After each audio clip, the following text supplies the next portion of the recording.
It's good, he can stay here. No, I'm just asking. He's sniffing the pizza, so I'm letting him. Look at him. He's Bailey. done eating, right? So give me a hand now. Today I am so happy that I have a full-time filmmaker who has a master's in filmmaking from University of Southern California sitting right in front of me. Kalyan Sura. Am I good on camera? Am I terrible? Am I okay? You're doing great. I've never been in front of the camera. It's always behind. So. What are you kidding me? I thought I would always be a good actor until I realized that I wouldn't. Naivete was very important because I thought I would just come to the US, win an Oscar and go back to India. USC was the only school because George Lucas went there and I loved Star Wars. I did 4 big blockbuster films in 1 year. My first job working in the VFX industry after graduating was my dream job. I was animating Pikachu and Mewtwo on Detective Pikachu. When I was working with DreamWorks, I worked on movies like How to Train Your Dragon 2, Whatever DreamWorks produced. Peabody and Sherman and Penguins of Madagascar. And I wanted to make it a Telugu film because this was a story that is very dear to me and I wanted my parents to watch it without subtitles. And I got to interview with some of the biggest executives of Netflix. I got to see a piece of mind of this unique Telugu director whose short film blew the mind of an entire auditorium. How did this filmmaking kida come? A hit ratio for a successful producer is 1 in 20. Everything we do has a combination of hard work, stupidity, and luck. Again, I've seen people who with their first short film go to Sundance, get the best things possible, all power to them. But I don't think that is a model. It's very much an outlier. Great sportsmen always say, the games are won in training, not on the pitch. The pitch is just execution. Does this work only for you or is this like a general applicable advice for other filmmakers as well here in the US? For me, it's worked. Dreams are being measured with a dose of reality. Been there, done that, but nothing happened. And that's the story of so many projects around town. We are not in the 18th century or Renaissance era where, kings pay patronage to artists to keep creating their entire life. Any South Asian filmmaker, look up Tasveer. They are an amazing entity. They are the only Oscar qualifying South Asian film festival in the US.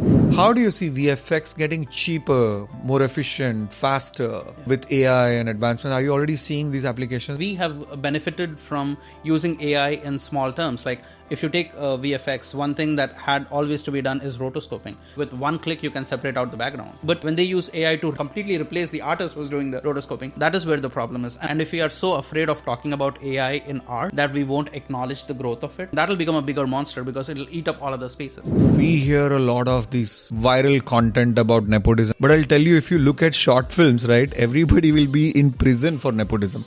Right? Yeah. The advice that I got in India at least was, bounded script leke chalo raste pe. In the US, I get the advice, why don't you move to LA? What do? I go to LA and I shout, hey, I'm here, guys. In the United States, under the umbrella of our watchful guardians and gatekeepers. Yeah. All the terrorist auditions that I get and a no from a person you look up to is also a lesson. There are no no's in our industry. It's just not yet. But then the struggle is real. Today, you were the second person to tell me that in the film industry, being a jack of all is a negative connotation. Because I feel like looking at a lot of younger filmmakers, I mean, it's not like we are old or anything, but we are not. I still need to be hired. Yeah, I'm still young, guys. It's like you can start off as wide as possible, but to really make an impact, you narrow down and go deeper and deeper and deeper. It doesn't mean that you can't do one of the other things. Like James Cameron does submarine diving, but he's also a film director. And a good Indian example is Farhan Akhtar. Yeah. He does everything. Being a jack of all is actually an attitude of getting things done so that you achieve the desired result that you want. I was being given horrible advice like, don't learn acting, go and sit in a movie studio for 1 month. The difference between actors and writers, actor always thinks their face and body is the product. When their emotion and their presence in the moment it's and understanding is the product. Some of the greatest actors like Amitabh Bachchan sir or even Chiranjeevi sir, Rajnikant sir, like their face, there's so much turmoil going on inside. And that is what we are trying to capture with film always. And I think this is a testament to what my parents did for me. Anytime I said I wanted to do this and they saw the passion that I had, they never questioned it. They were like, we trust that you know what you're doing. We trust that you know what you want. So whatever it is, we are going to take the hardship. Go. I have a term for my parents in that sense. I call them unconditional enablers. Yeah, that's so good. I'm getting a little emotional talking about it. Wow. Yeah. I had no idea you had to leave India in between. Where does this challenge drive come from? Oh God, dude, this is childhood trauma.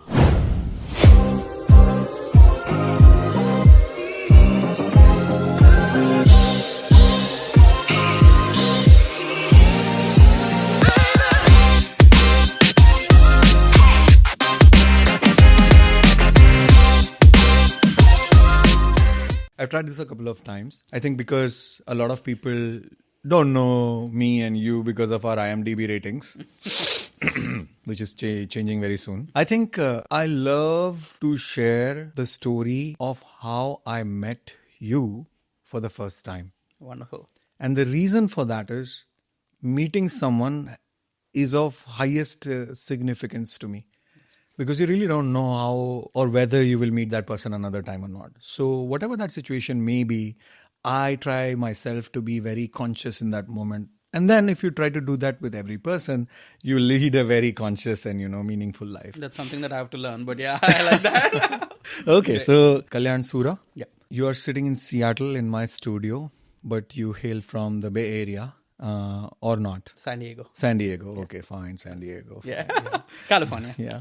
But you are here to pitch your web series to one of the most prestigious Southeast Asian film festivals, Tasveer Film Festival. Yeah.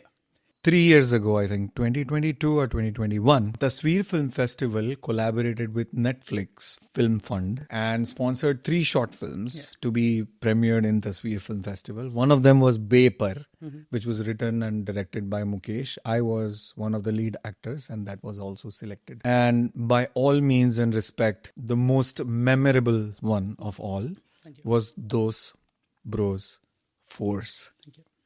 Not just the movie. We watched the short film. It ran for about 20 plus minutes or less. Actually, it was 17 minutes. Yeah. You had an interesting story about how much you had to cut it down from 21 to 17 and took you 15 days or something, 4 days or something. Yeah. Okay. More impressive than your movie was the interview that followed, where I got to see a piece of mind of this unique Telugu director whose short film blew the mind of an entire auditorium entirely in English. Thank you. Yeah, I really appreciate you saying that. I'll tell you one thing that I find very cliched is when someone says this or he or she is the next big thing. I never understood that until the point I used it for you to my wife and I said, Mansa, that guy Kalyan is the next big thing.